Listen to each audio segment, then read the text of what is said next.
Well, thank you guys for joining us on today's webinar where we're talking about how to build and manage a virtual team. Glad to have such a great group here. Really excited about this whole topic of, how can you hire, recruit, and manage a team that doesn't necessarily work out of your bricks and mortar office. Now, a lot of you guys that have been following us or that came to our Power Day, you know that we do have a physical office with 26 full-time employees. But we do have a couple of virtual employees, and in our experience, it has been better controlled and easier to manage to have a team at our office here. But Jeff Fisher, who's a member in the course and somebody that came and did the Power Day and shared some really good insights with the rest of us, literally has a completely virtual team and has strategically built his business in that way. So I think it's awesome that he's been willing to kind of share his strategy and share what's working with him. So Jeff, thank you so much for joining us. I'm excited to be here. Thanks, Josh.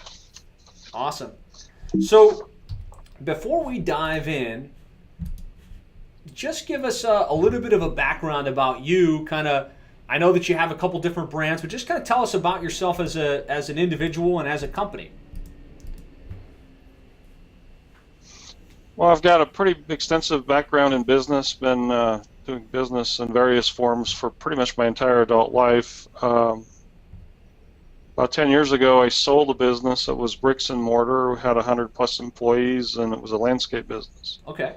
And then converted over and moved into doing some business consulting, and then decided to niche down specifically into online business consulting. And then most recently in 2011, I was running a business doing online marketing in the Reno marketplace and decided to do childcare marketing. And so at that point in 2011, started doing childcare marketing, and that was going pretty well. And then decided to merge in with another company that was located here in Reno. And so that brought on the MarcuBiz brand at that point, and my partner and I were together for 2 years, and he just left the business. So today I'm running both brands, Local Childcare Marketing and MarcuBiz. And from this point forward, since getting involved with the seven-figure agency, looking to refocus on the childcare marketing aspect of the business and grow it. So been doing it since 2011. Okay. It's interesting when there's two ways to count how many customers you have and how many locations. So we serve about 150 locations. Wow. And that works out to be about 135 customers. Nice. And when we get to the next slide, I actually have the breakdown of that. Okay. Because we have customers that pay us anywhere from $47 a month all the way to a couple thousand. Okay, so we'll kind of dive into that a little bit more as we go. But it's kind of cool that you have this background where you had a traditional kind of home service business, right? If I remember correctly, and had a real team and were out in the field, and now you've got your agency and seeing some really nice growth. So was there a period? Yeah, go ahead. Go ahead. Was there a period of time where you had a bricks and mortar office for your agency, or was the agency always virtual? So in about 2013, I took the agency virtual, and at that point, again, I was doing it on my own. And so then in 2015, I had about 2.5 years of experience doing it virtual. And then when I merged in with MarcuBiz had a local office. So it was really weird. For the first time, actually, in about 5 years, I was traveling into an office. And that was the beginning of 2015. And by July of 2015, I'd realized that a significant amount of unproductive time was the traveling. And so started immediately trying to work towards a virtual office, and 6 months later we were back to a completely real team. Because it was interesting when in 2015, so MarcuBiz was all bricks and mortar, about 8 employees at that point in time.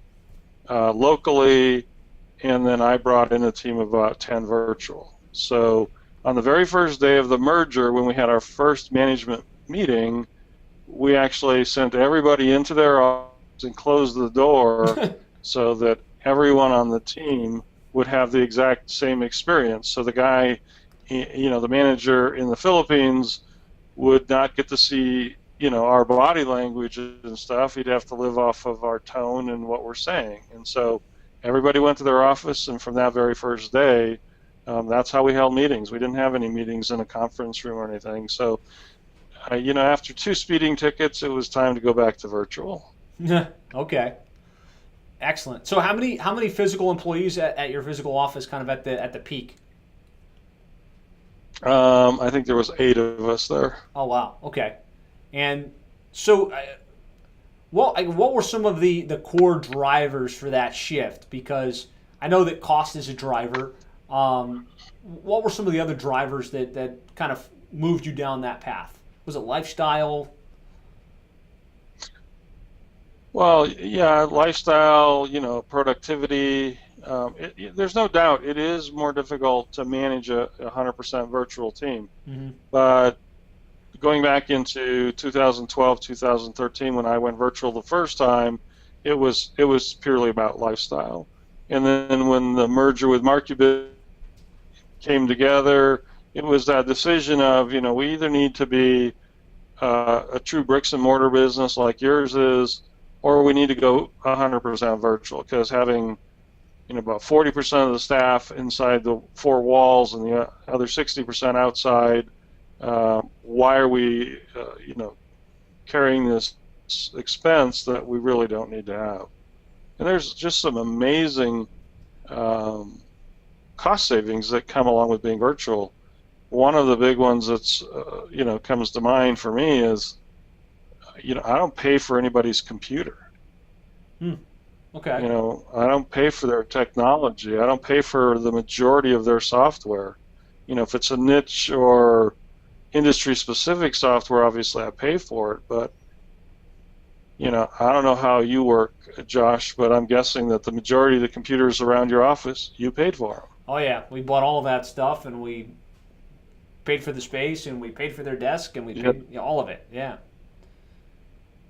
So and so you pay for the network and all those kinds of things. And so, like, we don't have a network. It's always fun when you're talking to an IT person on your network. I'm like, I don't have a network. If my laptop, goes down today, between the use of the hosted email server, we use Dropbox, and a variety of other that are all hosted type tools. I can be back up and running within a couple of hours. I can pretty much just throw that computer away and start again. So there's no cost for an IT professional to come in and figure out which wire's bad, or those kinds of things that I've had in my past. Nice. So I think, the concept of virtual is pretty easy to kind of wrap your head around. It's going to be less expensive. You have less infrastructure costs. You don't have to pay for the rent. You don't have to pay for the equipment. You don't have to pay for the software. You have the flexibility really to work from anywhere. I know that maybe that wasn't one of your drivers, but you could do this from your office in Colorado, or you could, in Nevada, right? Yeah, Reno, or you could travel pretty much anywhere. So there's lots of really cool benefits. Of course, the challenges that come along with that are the issues, right? Whether you can get the people, whether they'll actually do the work, how do you keep them engaged? And Michael Taft, thanks for joining us. He's got a great question about how you deal with people being in different time zones, and I know you're going to cover that. So hang tight, Michael. We're gonna cover that here in a sec. So good stuff. So let's just so everybody knows, Josh. So this is kind of an intro right here, but I am going to talk, because a couple of people asked specifically for it in the Facebook group. I will go back and share how I made that transition. Excellent. So, we will jump over to that. I have about 18 people on my team right now. Nice. So let's look at the org chart and how you have kind of how you have that structured from a day-to-day management perspective.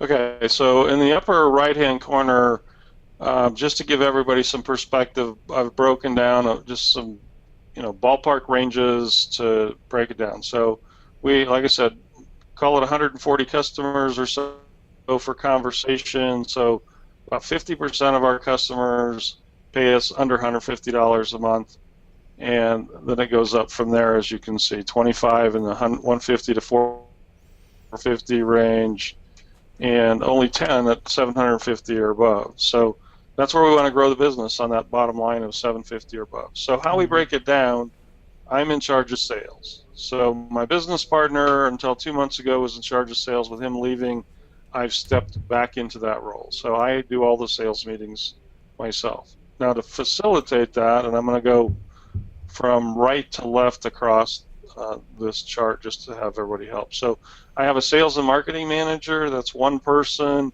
He sets up the sales meetings. Once we have a sales meeting, he sets on the majority of those. He then helps me prepare the proposal. Once I review the proposal and I'm happy with it, and we use a tool called Proposify, and again, I'm excited to move more back in the direction to what Josh teaches of a simpler proposal, because in some ways it's gotten a bit out of control. So once that proposal's prepared, then that sales and marketing manager, his job is to actually present that proposal to the customer, answer any high-level questions that are required, and then if necessary, set up a follow-up meeting with me to talk that customer into a close. And if he's able to close it himself, then he follows up until we get that contract. And then just most recently, he's been doing some cold calling.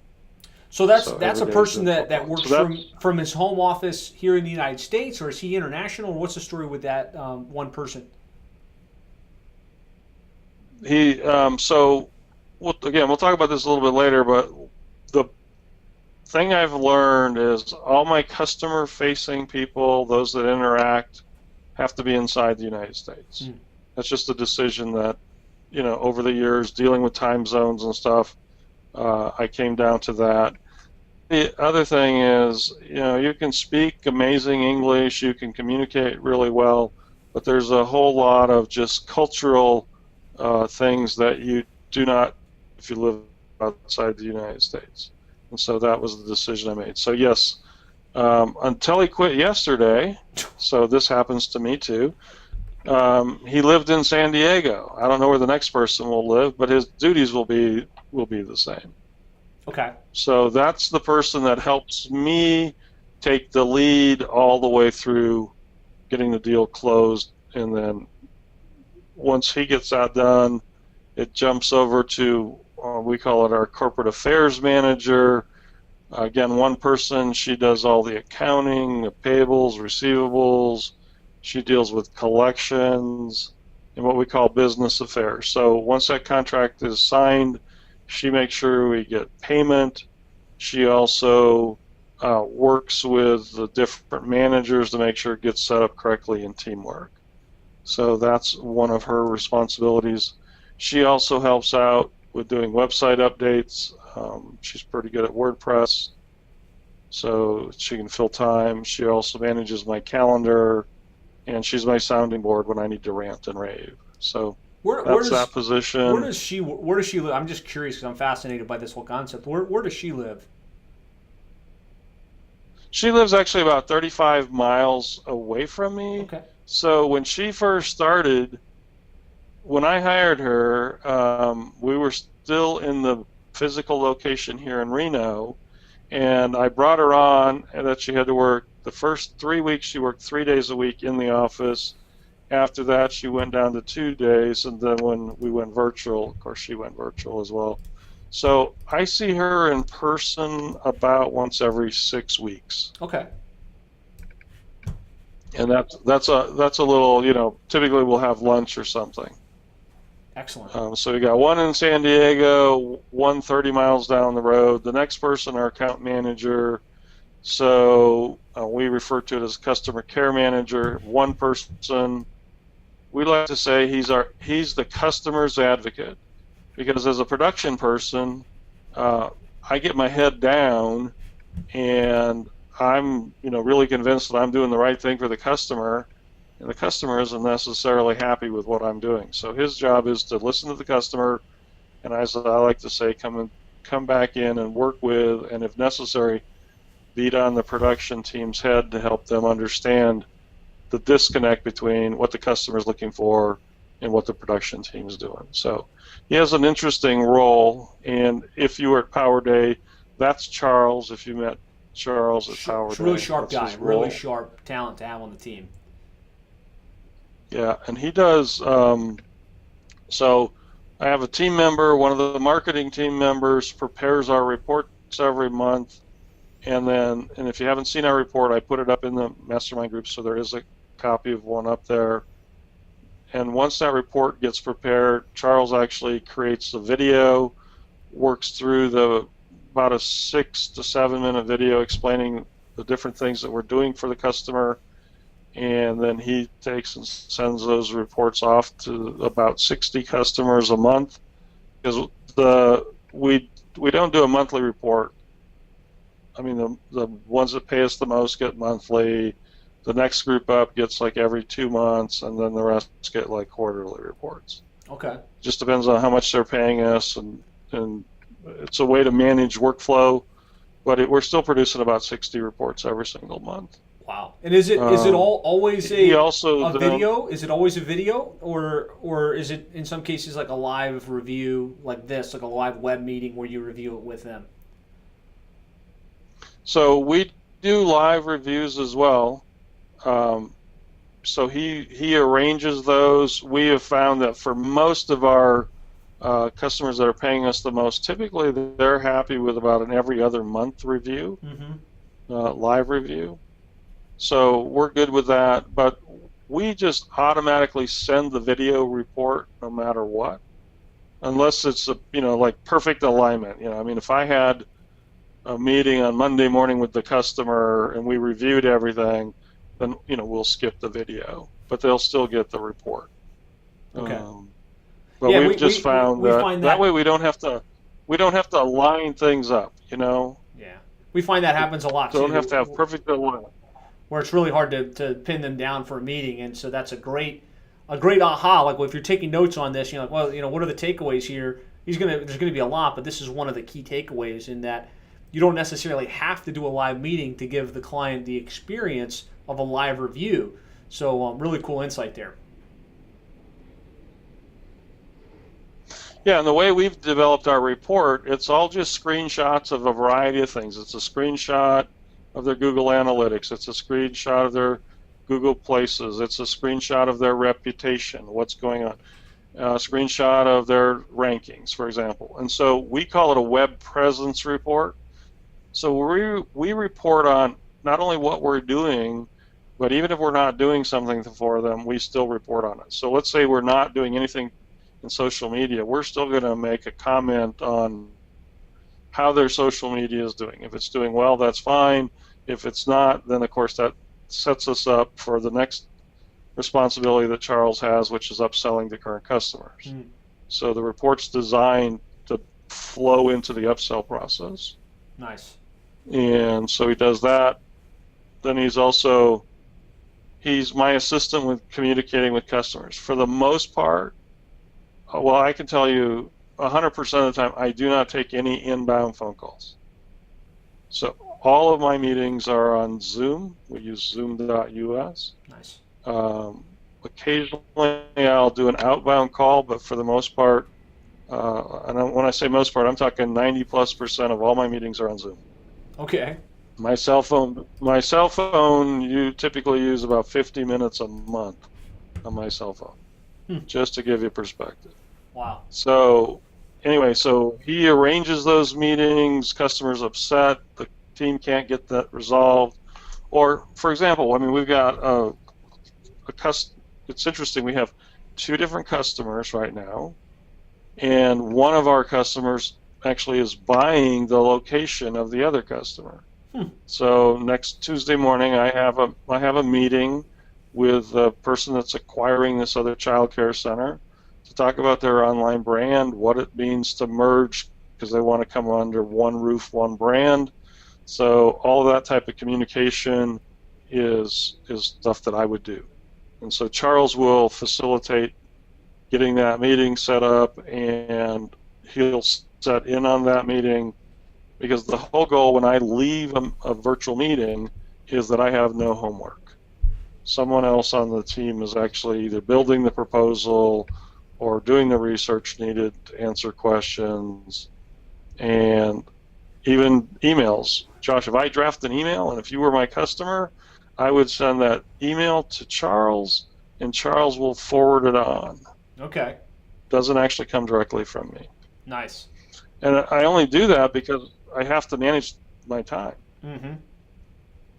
And so that's just a decision the way I've done it. So I'm always accessible to customers. I mean, they can talk to me. I don't try to hide from them at all. But it's just a way that, because a lot of communication, and you really notice this when you're virtual. If you're back in a bricks and mortar, a lot of your communication is just chatter. You're just talking to fill space because people don't like to sit across from each other in silence. Well, when you're virtual, you are silent until you speak. So I need others to do that chatting for me, and when I get on, it's pretty cut and dried what we're talking about. And then since we're doing cold calling now, Charles is doing about 30 to 50 cold calls about 4 days a week. So wow, that's my account manager role. And yeah, we're stretched thin right now. Quite honestly, we're stretched. Mm-hmm. But we're trying to push. We're trying to push through a profit barrier here that we've had for a while and see a better bottom line. And that's a big reason, again, that I got involved with a 7-figure agency. Is, as you can see, I got plenty of customers. Yeah. I just don't have the profit margins that I want. I don't have the profit margins that I want. So how can I do it differently? So that's why I'm here. But I'm also, as always, I love to share. So now the next 2 positions over, that's how we get the production or fulfillment or whatever you want to call it done. So we build websites, and then we do PPC, we do SEO, we do directory listings, all of those kinds of things. So we've broken those 2 roles up into a web dev manager and a marketing manager. So I'm going to go all the way to the left first. So we build the website. My web dev manager has a team of 5. Wow. So he's building out that. All of those are virtual. Just to give you a perspective on his team, our designer and kind of jack of all trades in WordPress is in India, and just to keep it really strange, his other production web dev person is in Russia. So they're working similar time zones on different days, or times of day on different days. So it gets a little weird. And to be we clear, build all of our websites. And to be clear, these guys are. This isn't like they have their own company and you're outsourcing to them. They're actually members of your company. Yeah, that pretty much everybody on here works a minimum of 25 hours a week for me. Okay. Cool. Keep going. I'm sorry, I didn't mean to interrupt. So we use Genesis to build out our. No, that's fine. Please ask. Genesis to build out our websites. We use 2 different child themes, and then we customize those themes. This our web guy is managing our designer. Occasionally we'll go out about every 6 or 8 months, and I'll hire a new designer to kind of freshen up because we get stale. And so we'll hire a new designer, and we'll do some redesigns and try to keep our standards up. I'm not saying get our standards up, but keep our standards up with what's going on in the design world. This manager also manages the tasks and teamwork. He's doing some of the updates on websites, so he does some of the more complex stuff. He also has on his team He has a person in that helps him that's in Zimbabwe that does like putting content up on the website, and also does all of our website security. So we use Managed WP to track all of our stuff and control it. And so our gentleman in Zimbabwe does all of our security stuff as well. Cool. And then my manager either writes copy, he just happens to have that skill set, so I'm not suggesting that you need that skill set, but he happens to have that skill set, so he'll write copy, or he'll order it from other writing sources to get the website copy done. So that's my web dev team. And then my marketing manager, he's got a team of 6. He's the same thing. He's managing all the different tasks. He also, I posted in the Facebook group, we do some more advanced link building, and he manages those campaigns. He also manages our outsourced teams. So we're now using TextBroker for the majority of our blogs. We do have a couple of part-time writers as well that we've stumbled upon in various ways along the way. We have a PPC. Our PPC manager is actually an outsourced company that we use. But even there, I mean, my PPC manager has to set in every Monday in our team meeting, even though he runs his own company. But I need him to feel like he's at least got a toe in the water on the team. Nice. He's also managing Fiverr, those kinds of things. He's also responsible for running Facebook ads, social posting, and in charge of the person doing our social posting. And then he's also doing the marketing for both the local childcare marketing and the MarkeBiz brand. So that's the team that I have in play today. Myself, I'm doing sales every day. I'm assisting production in a variety of ways, getting things done, and then working diligently. Our total focus for December is coming back around, because remember, I started childcare in 2011, did it pretty strong for about 3 years, and then with the merger, it kind of got set aside. So now coming back to just focus on childcare. I mean, 2 years from now, that I'd like to be rid of the MarkeBiz brand and just be doing childcare. Nice. So a couple insights before we move on. First of all, guys, notice this org chart, right? He's got very clear descriptions for what everybody does. He's got clarity on what things need to get done within the company, and he has an org chart. So whether you're going to do this in-house, whether you're going to do it virtual, whether you're just doing it as a one-man operation at this point, you need to figure out what the different departments in your company are going to be as you grow. And this is pretty representative of the departments, right? You have sales, you have marketing, you have accounts and administration, you have account management, and you have fulfillment. So think about who's going to help you do that stuff. And if you wanted to, you could put your name in all of these boxes, just like they tell you to do on the book, The E-Myth Revisited, and other really good business books. But make sure you spend the time and the energy to figure out what do you need as you grow so that you can grow into it, and then find the right people that you can plug in.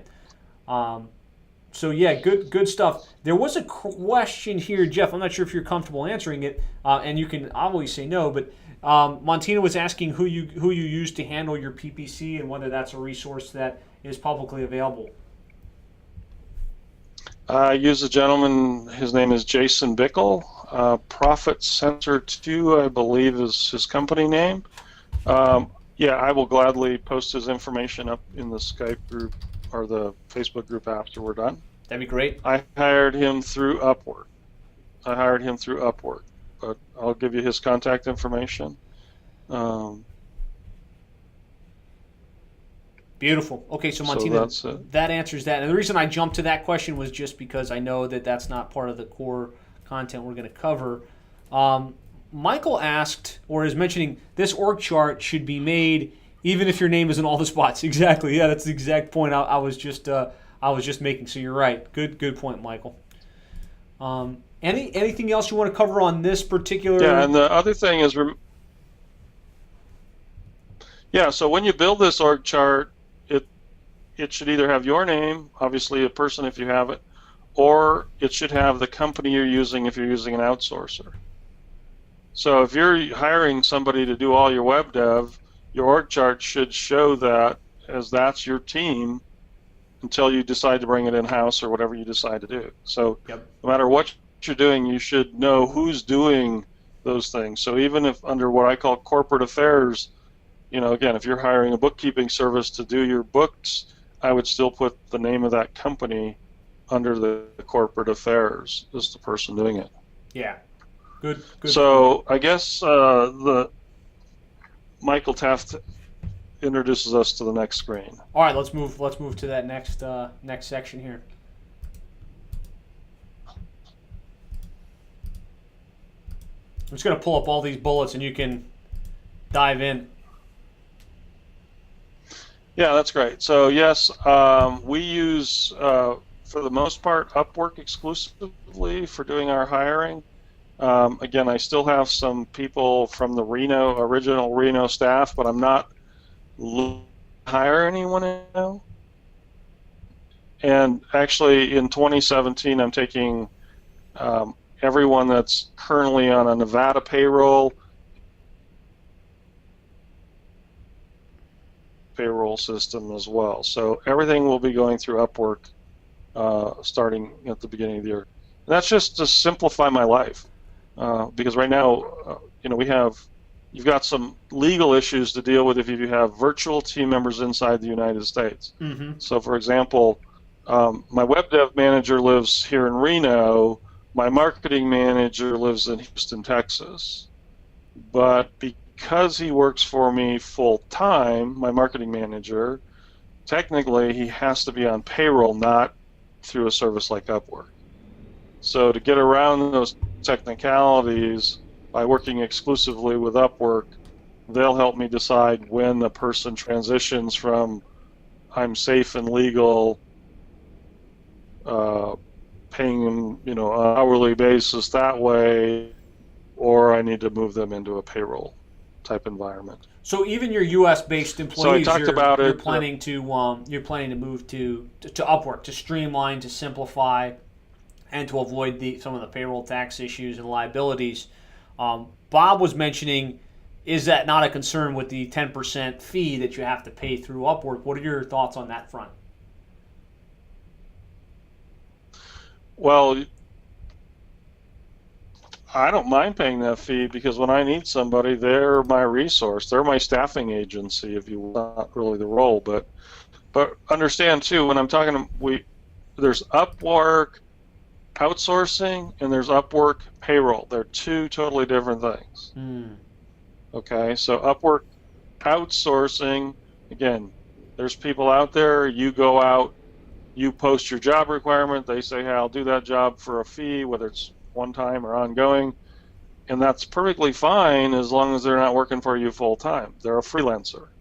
But as soon as they're putting in 100% of their time with your company, if they're US based, you have to be paying payroll tax on them. You can't avoid it. You can't say, well, they don't work directly with me. Mm-hmm. So that becomes the issue. So that's why, because currently for my payroll I use my local bookkeeper, but I just want to move it all to one place. And the fee structures are whatever they are. So to Bob, I don't try to avoid the 10% fees. I'm in the top 1,000 customers at Upwork. Wow. That's awesome. Because they're my resource. They, otherwise, how would you find people? You'd put ads in the newspaper, online versions of the newspaper, whatever, but I don't want to have to do that. I want to be able to just post it up.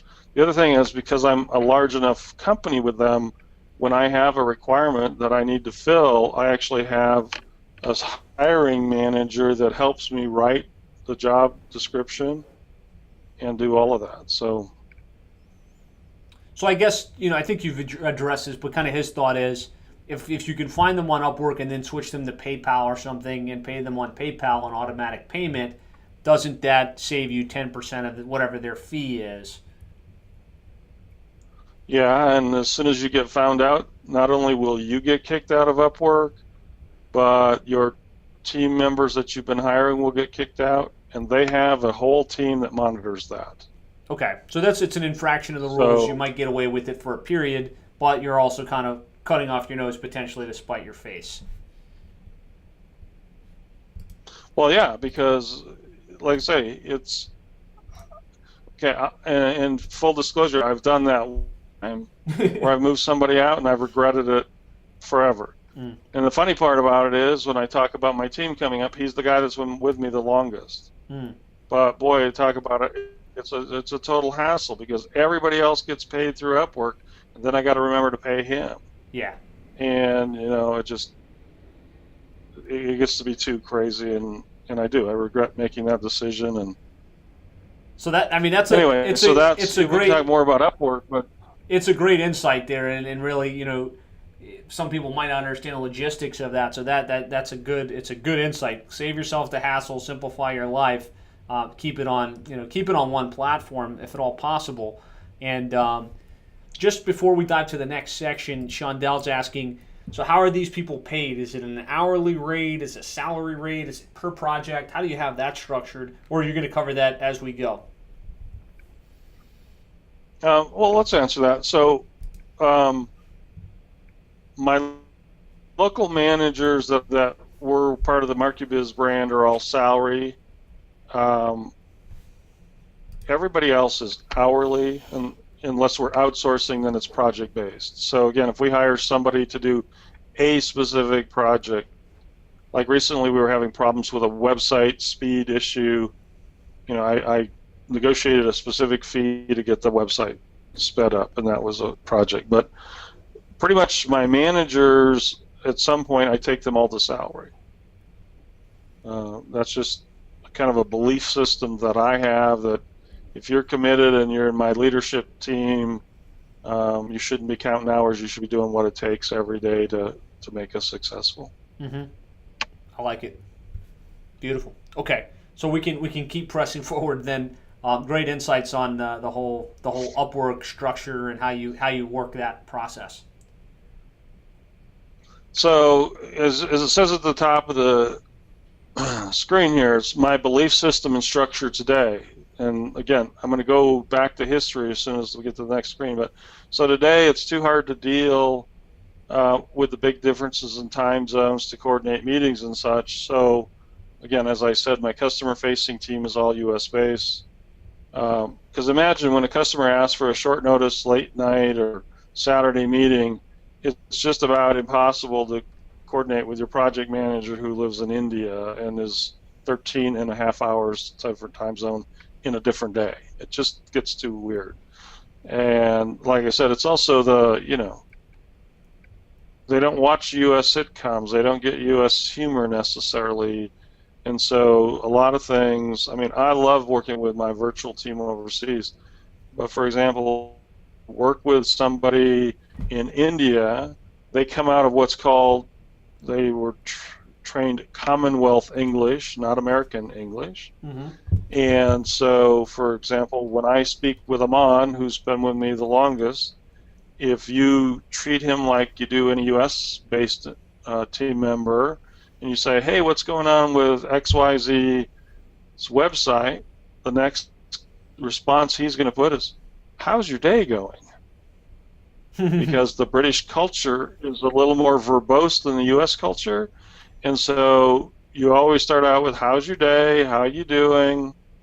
And then he's going to respond, I'm doing fine. And how are you doing? And then I'm going to respond in kind. And you got to have those 3 to 6 short little bits of conversation, and then you can move into work. But you got to learn those things. And so I just found that keeping my customer-facing team members U.S.-based gets around a lot of those little issues. And then I also have learned that task-driven team members can easily be managed using Teamwork, Skype, and Zoom. And I think an earlier question was asked, how do you track their time? Mm. Well, if you're using Upwork, and this is part of why you're paying the fee, Upwork, if you have never used them before, once you hire somebody, they have a little time recorder that goes onto their computer, and every 10 minutes there's a screen capture of what work they've been working on, and all the time is being tracked. So you don't have to worry about them not performing, because you can go back and see exactly what they did for the day if you're so inclined. But I'll talk about that. That's a trust issue, and we can talk about that a little more. Excellent. And I don't know if this is going to get addressed either, but since you do have this U.S.-based marketing team, and a lot of them are doing cold calls, David Deuce is asking, are you paying any bonuses or commissions for performance on sales? Just some small bonuses, so like $5 if they get a meeting set, another $5 if the meeting's held, and then if they actually go to propose or go to signature, typically about $200. Okay. So deal So notwithstanding, they get a $5 spiff for scheduling a meeting. If they get the deal, then they get something like $200. Yeah, schedule a meeting, $5. Meeting actually gets held, because you can schedule meetings all day that never actually happen. Mm-hmm. So yeah, another $5, and then about $200. It varies a little bit, but it's typically about $200 for actually bringing home a signed contract. Nice. Okay, that's cool. So a little bit of incentive to do that heavy lifting. Well, yeah, because if you're making, let's say, 16, $17 an hour and working for me, 40 hours a week, if you can close 3 deals a week, you can almost double your pay. Yeah, not a bad gig, and that's just and a great win for you too. Something I learned. It's profitable. Yeah, exactly. All right, I'm ready for the next slide. Cool. So one other thing before we move, because David Deuce had a follow-up on that same thing. Internal team is the one always setting up the appointments, question mark? He's asking if there's some kind of third-party cold call team or outsourced team that you use for that type of... No, all internal right now. Excellent. Okay, let us plow forward. Keep the questions coming, guys. You're doing great. I appreciate the interaction, and this is really good stuff, Jeff.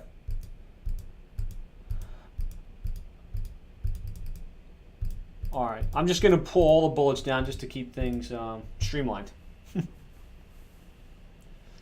Yeah, no, that's fine, because this is, so now the big question that's been asked is, how the heck did I get all this started? Well, I used a lot of different outsourced teams along the way, and I just always found it a struggle. So, like I used Endless Rise for several years here and there, and I just found that I had to end up managing them almost as much as if I had an actual person doing the work. So my first hire was out of India. His name is Aman. He's still with me today. And the reason I hired him is he worked my evenings and nights. And that was important because it allowed me to focus on, at that time, my consulting business, which I was doing during normal work hours. So I know I don't see if Gloria's on the call, but that was your question of, how do you manage it? Well, if you hire somebody out of India or the Philippines, that's going to give you a time zone difference. Yeah, now it forces you to work in the evenings, but you can actually have conversation with your team members versus just assigning them work and then hoping they're doing it. So over 8 years later, he works 25 to 30 hours. I pay him $12 an hour. Big money for a guy in India. And back when well, what I look at is I look at what upper middle income is. So I actually go out, there's different sites you can search, and I want to know what the upper middle income is getting paid in that particular country, so I understand what's a fair wage if I want to get exceptional people working for me. And so when we started, I didn't know how to build a website. I had no clue. I mean, I'm watching little training courses, and like everybody, I'm buying the Frank Kerns and the Russell Brunsons and everybody's courses. And my first website was Lawnmower Racing Secrets. So got a little lawnmower site out there. I've never seen a lawnmower racing live. I've only seen it on video. But we built the site together, and so every time I didn't know how to do something, I'd ask him. He didn't know how to do it, so I'd do the research, and I'd send him over, hey, read these 3 or 4 links and see if you can figure out how to do this. And he would figure it out. And that's kind of how we survived together. And then as I was growing and selling more, and unfortunately I didn't have anything like the 7-figure agency to help me figure out packages and bundles, so I was just making it up as I was going along. But I then hired my second hire, same thing. He was working my evenings, but he did my SEO work. And, how did we decide how to do those tasks? Well, we would take like Endless Rise's task list, and we would just do the tasks off of their list. And then we figured out how to do it better, how to rank sites. So that's kind of how I got started. But the key there was I got those guys and gals to agree to work, my evenings, and then in my case, my Sunday evening. So I worked almost always Sunday evening through Thursday evening. And with time zones and everything else, that worked out really well. And then while I was doing that, I was selling. I was both the salesperson and the project manager. I sold Monday through Thursday, and I tried to do the minimum amount of project management on those days in the early evening. And then I focused on Friday, Saturdays, and Sundays, because that's when I did a lot of my writing of tasks, detailing out the project.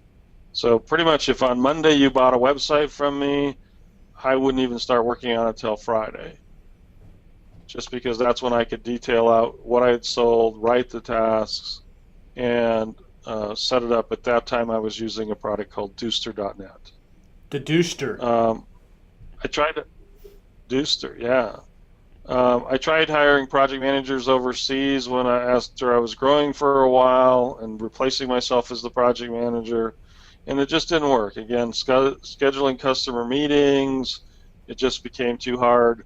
Plus, you got some work ethic differences, and specifically what I mean by that, don't be surprised when your very best person that you're working with in India tells you, tomorrow I'll be gone because it's Holy Week. Yeah. And you're like, but I made all these promises.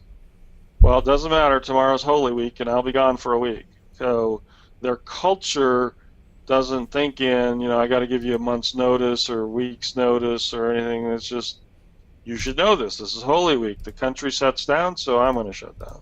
So, to overcome a bunch of those issues, that's why I decided to keep, after I grew, at first I couldn't afford it. But, after I was growing, then I put the project management off of me and into somebody in the U.S. Nice. Good process.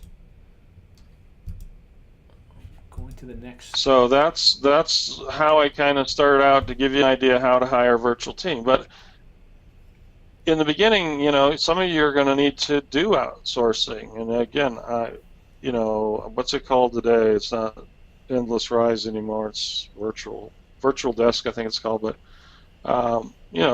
they're a great resource when you first start out, if that's the only way you can get the work done. The biggest thing you have to learn, though, is if you're going to use an outsourcing team, you have to sell the packages as they've bundled them. Right. That was always my fight. Yeah, no customization allowed. Do it exactly what they sold. Yeah. Yeah, and if you do that and you follow it and you sell it and you mark it up, you'll make money, and is it the most profitable way? No, but it is a way to get started. But I'm not good at doing that, selling the bundle somebody else created, because then I want to add a little of this and add a little of that. So that's big reason why the virtual teams came about for me. Very, very interesting insight. So I guess just a question as I'm looking at this. If you were starting over from scratch, you didn't have any childcare clients, you didn't have any of your Reno clients, and you were just getting things off the ground, what would be the first team member you would feel like you'd need to get? And would that be a virtual person or a in live person? First virtual person I would get would be some kind of admin assistant that's kind of pretty good at a lot of different things. From simple things like, they're able to post a blog post on WordPress, to do research, to maybe sending emails on your behalf or tracking down leads. And maybe that person's only working 2-3 hours a day, but all of a sudden you can shift some of that minutia off of yourself onto somebody else that's kind of moving that along, especially while you're working your day job or whatever. So when you actually get home in the evening, that research is completed. Let's say you were trying to, come up with 100 names of, let's say, in a particular city. If you didn't want to buy a list and you wanted to do the research, somebody that could do that kind of research. So you would get somebody to help Somebody you with, that could. You'd get somebody to help with some of the marketing, admin stuff. It's kind of in the I'm still working phase. How about, let's say you've got 5 or 10 clients, and now you're feeling like you can pay your bills and you could afford to hire somebody. What would that person's function be in your mind, in your world? Assuming you're building in WordPress, they need to be able to do the stuff in WordPress that you need to have done, because you can still go, because to me that's the part you want the control over more than anything, is you want that website to look and feel the way you want. Mm-hmm. Unless again you're hiring somebody that's going to exclusively do your websites for you, because you can still go out to like eBay or Fiverr or even onto Upwork and hire somebody to do a specific SEO task. So, if you're trying to build directory listings, for example, again, you can use Bright Local's directory listing service. You can go on to Fiverr and hire somebody that'll, update 50 directory listings. So a lot of times the SEO tasks are, because the customer isn't seeing most of that stuff. Mm-hmm.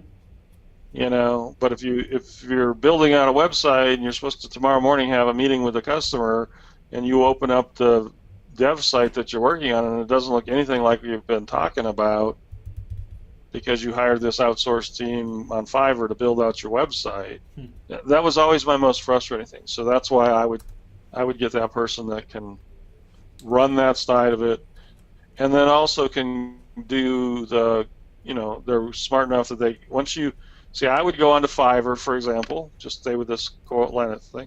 I would select the person that I'm willing to use on Fiverr, and then I would have this team member actually place the orders for me.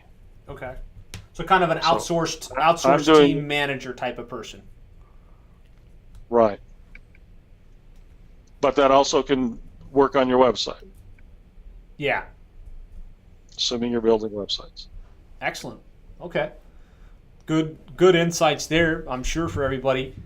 So let's talk about some of these tips and tricks that you've kind of learned through stubbing your toe over the years and working with virtual teams. All right.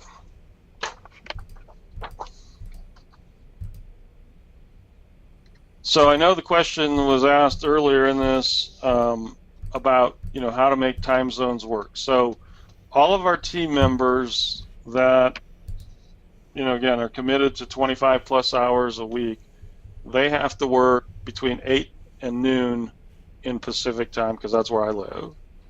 The balance of their work they can have in any time of their choosing.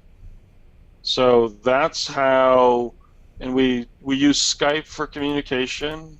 I know Josh uses Slack, but we're still in Skype at this point. But that way, like today's a perfect example. We have a website that has a shopping cart in it, and we discovered last night that the shopping cart wasn't working, so I knew this morning at 8 a.m. the developer that I needed to work on that particular problem was available. Mm. And then 4 days a week, Monday through Thursday at 9 o'clock, we spend 20 minutes doing what we call our daily stand-up, call it a huddle, call it whatever you want. And the supervisors and managers meet in that. What did you work on yesterday? What are you working on today? And what do you need help with? What blocks are out there? So this is the critical component in my mind, right there, number one.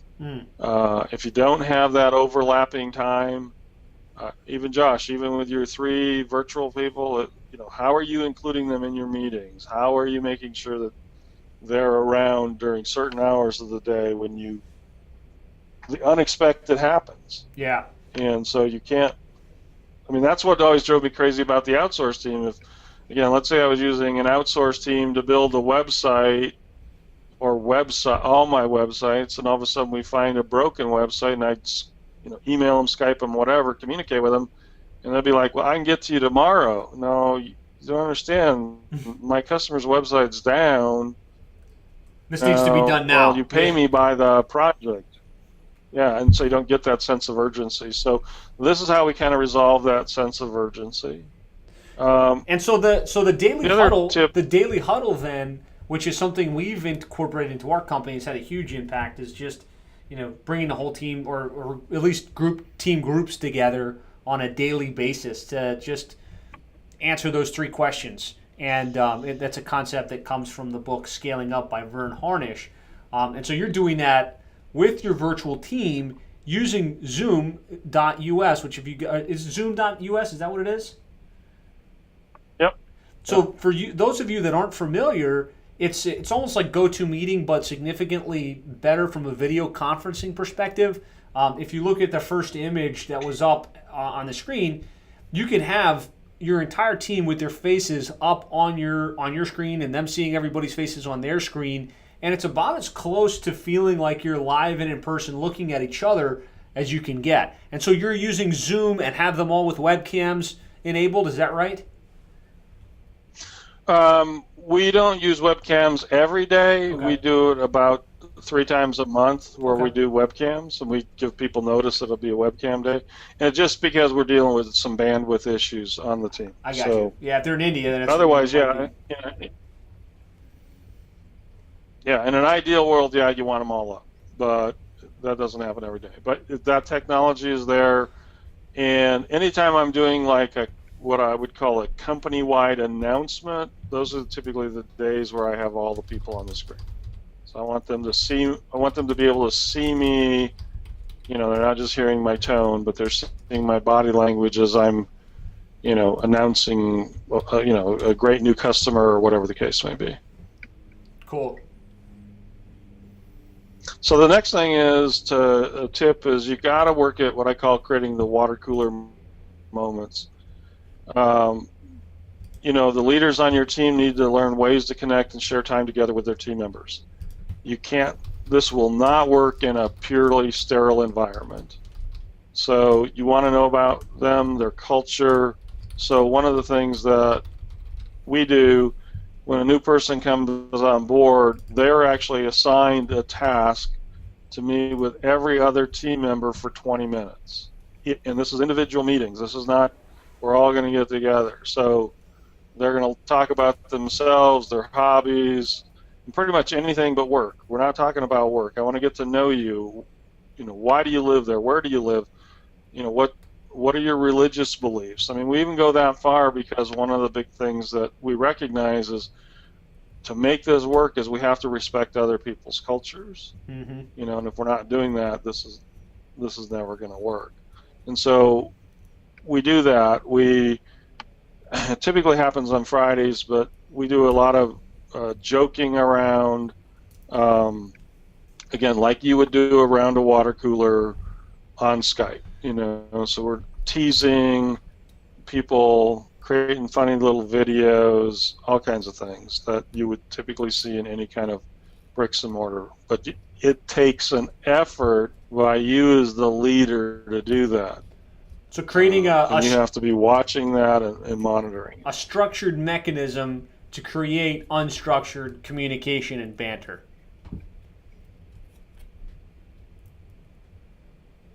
Correct. That's a great way to say that.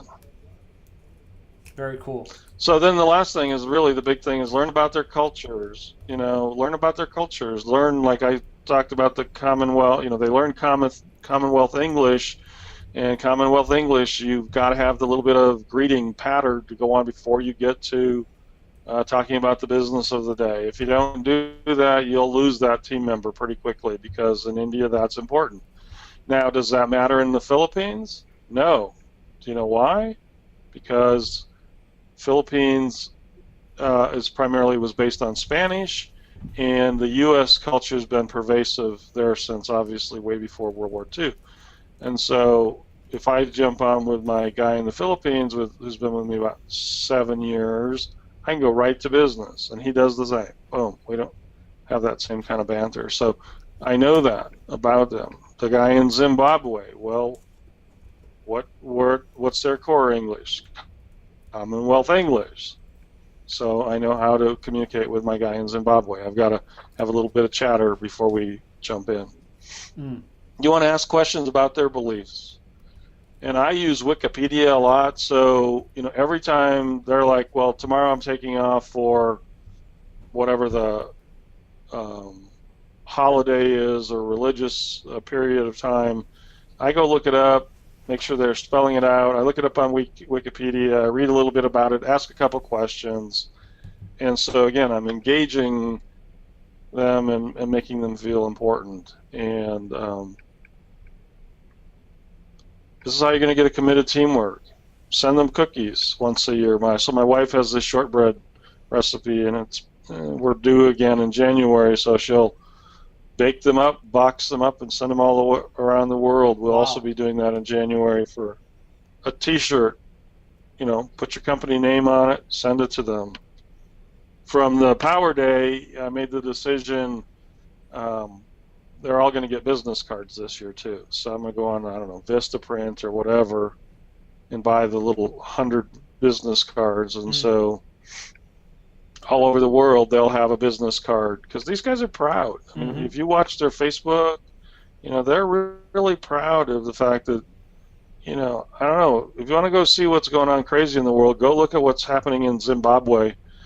Realize that, I'm going to get the number slightly wrong, but not by much, but like 89% of the country is not employed in structured employment, meaning something other than agriculture.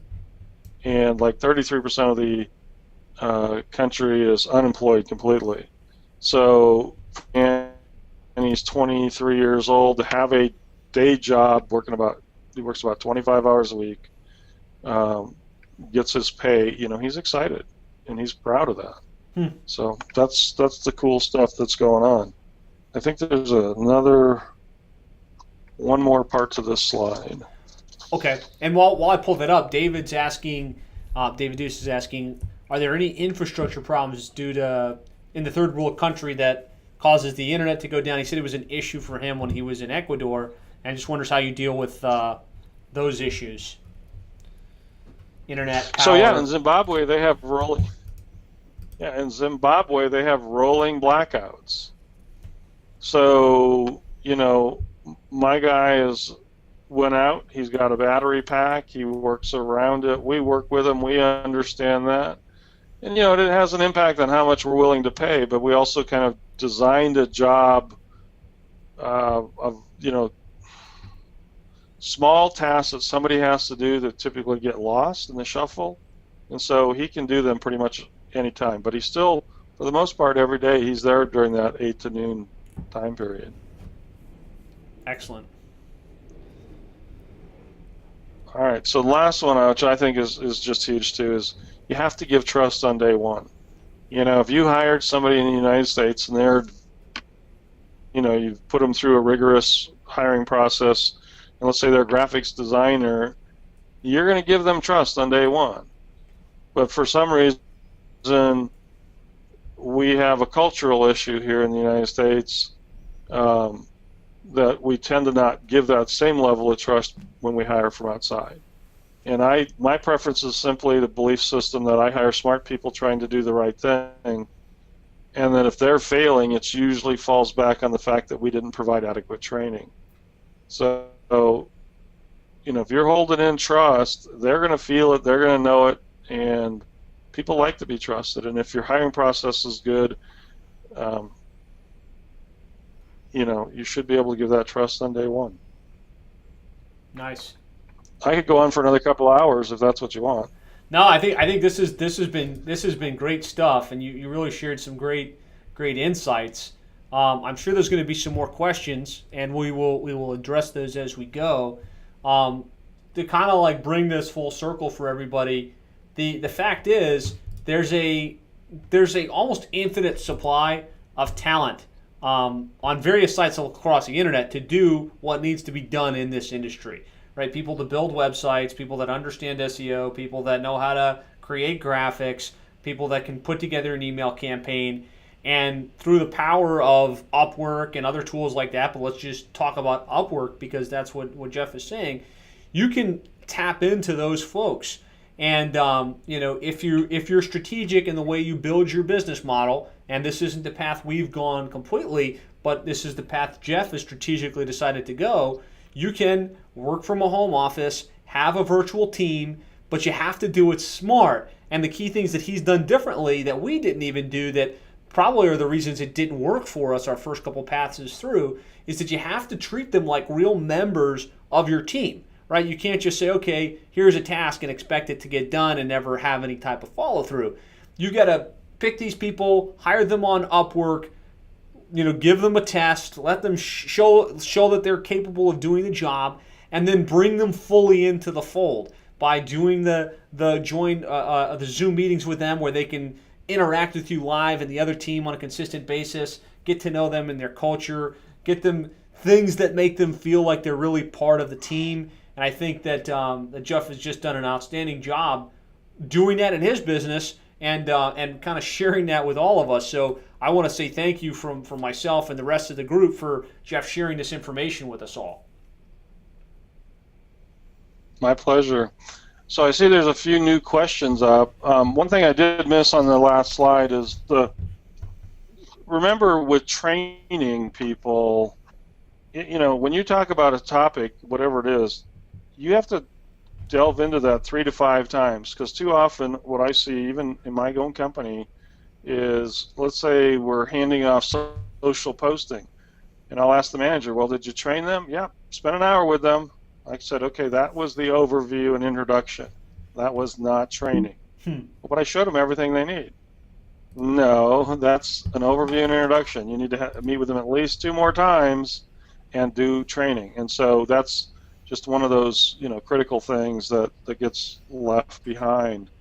The other, Bob asked the question about trust outsourcers working with their hours.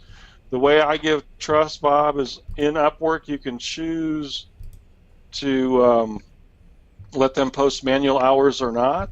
And on day one with everybody, if I've hired them and I give them that ability, and I just monitor how many hours they're posting manually. If they're posting too many hours, I'll have a conversation with them. But that just shows that I trust them on the very first day. Because power goes out, sometimes it doesn't make sense, because the way Upwork works is if the mouse is moving, they're getting paid. If the mouse isn't working, but if they have to print out a report and do some comparative analysis on a hard copy piece of paper, you don't want them having to keep their hand on the mouse jiggling it so they're getting paid. So it's finding that balance to make it work. Find the balance that makes it work. The other thing is, I love Upwork.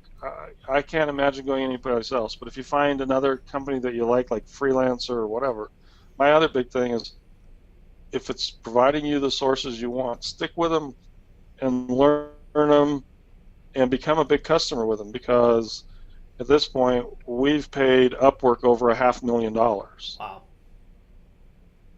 Okay, so that's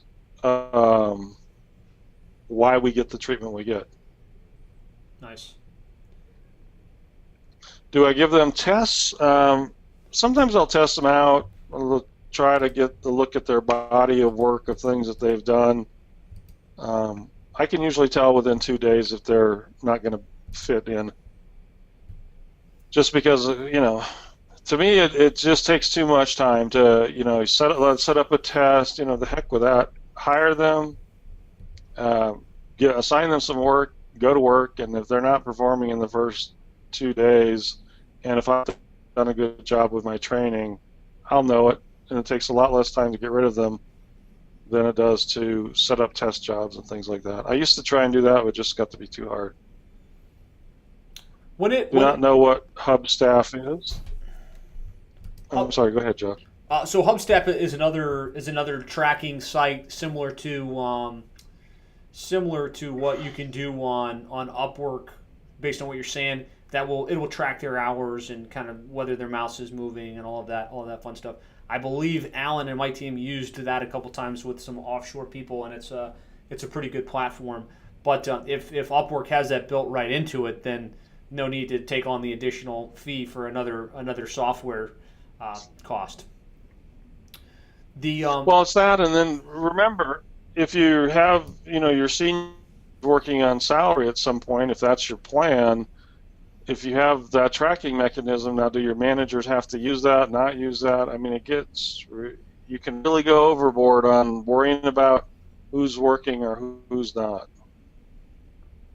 Yeah, that brings me to a question I have personally, Jeff, which is, especially as it relates to your U.S. staff, doing the important work of communicating with your customers, doing prospecting work on your behalf. If you think about their life, they wake up in the morning, they're at their home, they've got a laptop computer, they've got a phone, they've got internet connection. But my experience working from a home office can become very distracting. It's hard to be productive. It's hard to keep your head down and really work throughout the day. How have you dealt with the challenges or the issues of people not actually working consistently throughout the day, and whether you're actually getting the value you would have if you had them at a physical office? With the ongoing communication that we're having with Skype, and we have all these little, just like you have in Slack, we have these little teams built, groups. I can tell who's working and who's not. Yeah, there's distractions. So, I mean, there is a cost to making this switch to virtual in that respect. Yeah. But, I have adapted, and I teach this to my team as I bring them on. You got to shut your door. Whatever your space is, if you think you're going to be working at your kitchen table long term for me, it won't work. Mm-hmm. You got to have some kind of dedicated space that you're going to have called your home office, that you're willing to close the door. And, guys, it gets to be really obvious, because if you're on a Zoom meeting with, like my admin person, and if I'm constantly hearing, noises in the background, then I'll address that with them. I'm not afraid to say, hey, I'm constantly hearing people going in and out. You need to either shut your door or, this is just not going to work. And so you sometimes got to have those blunt conversations. And if they truly want the job bad enough, they'll make the adjustments. Yeah. I guess at the end of the day, either they're going to get the work done or they're not. And if they're not, you churn them out and you move to somebody new. But if they're productive and they're getting their work done, then it's a win-win. Yeah, exactly. And it's not like this. And hey, I spend about. Go ahead. I spend about 7 hours a day. I spend about 7 hours a day sitting in my recliner. And I get a fair amount of work done. Yeah, I mean, you can get work done in bed or in a recliner. It's just different. It's just a different atmosphere. David, I've fired hundreds of people. Do you mean recently? No, I mean, you're going to fire people. You're going to have churn. I guarantee you that Josh inside his four walls has turnover. But, we have a pretty good hiring process. we use a very, I interview them, then my 2 or 3 top managers interview them. We typically will interview a minimum of 3 leading candidates for a position. And I mean, I'm pretty proud. I mean, the majority, if I did the math, I would say my average staff member's over 3 years with me right now. That's impressive. And in the world of business today, they talk about a life cycle of 3 years. Yeah, that's really good. So I think this has been amazing. All the comments in here. David Dew says great work. Shondell says awesome job, Jeff. Michael says awesome information. Got to run. So really fantastic stuff. Thank you for being willing to share this and to answer everybody's questions. Jeff, me, and all of us will be on the Facebook group. So if you have follow-up questions, post them there. And I think we will wrap this session up. Otherwise, we could be here for a very, very long time. And we've all got to get back to work. So Jeff, thank you very much. Any parting thoughts that you wanna share before we close this one?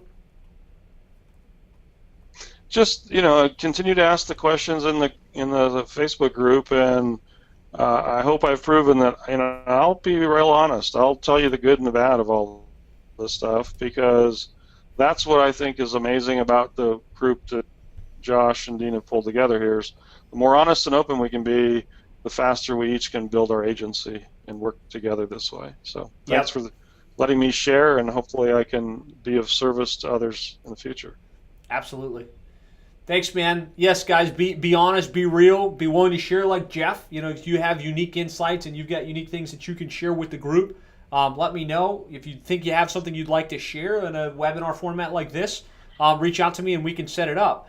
But close the week strong. Don't fall asleep on the end of the year. This is one of those times of the year where you might think, December's right around the corner, and I'll just kind of coast into the end of the year and things will pick back up in January. That's not the right approach. People are making their buying decisions right now. Most people that I deal with in the plumbing HVAC industry, they're making their decisions in December, not in January. So there's a massive opportunity for you to go out and get 5, 6, 7, 10 clients in December if you're hustling, if you're talking to people, if you're going through consultative sales approaches with people. So definitely put the pedal to the metal and close the year strong, and don't just try and coast into the end of the year. So post your comments in the Facebook group. Thanks for all the great questions and the engagement, and we will talk again soon.